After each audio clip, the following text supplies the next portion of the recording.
Tech chaos at Newark Liberty Airport saw a spike in cancellations and delays in recent weeks, disrupting one of the busiest airports in the United States. Now regulators say they're setting up an emergency task force to look into the outages that cut off communication between pilots and air traffic control. Officials blame the Philadelphia-based facility that guides air traffic in and out of Newark. The latest outage on Sunday forced a 45-minute ground stop, and air traffic slowed to a crawl.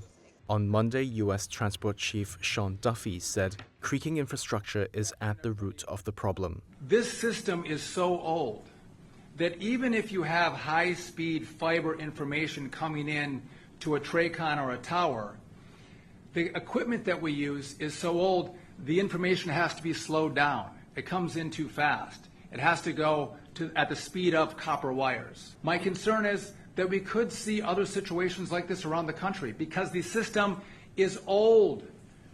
It's old. And we are fighting to make sure we work with Congress, get the money, and begin this build of a brand new system as quickly as possible. Last year, the FAA relocated control of the Newark airspace to Philadelphia to address staffing and congested New York City area traffic. Aviation expert Michael McCormick at Embry-Riddle Aeronautical University says a complicated link to relay information from New York to Philadelphia failing is what's led to the problems today.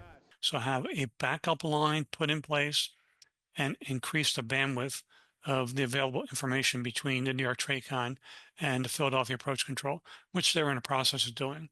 In addition to that, look at getting fiber optic, high capacity, high bandwidth fiber optic to go directly from the radar and radio sites to Philadelphia to provide them with that information.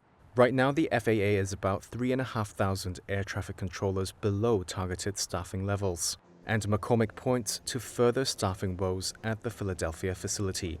When this happened a week ago, several air traffic controllers were traumatized by the loss of the radar, and they took what's known as traumatic leave, which means they'll be gone for up to 45 days. So that definitely impacts their staffing levels at Philadelphia to provide services for Newark. Newark has also closed one of its two primary runways for construction, adding to the chaos. The FAA says it plans to meet with airlines this Wednesday to discuss flight cuts at Newark. It said ahead of the meeting, the airport is clearly unable to handle the current level of scheduled operations.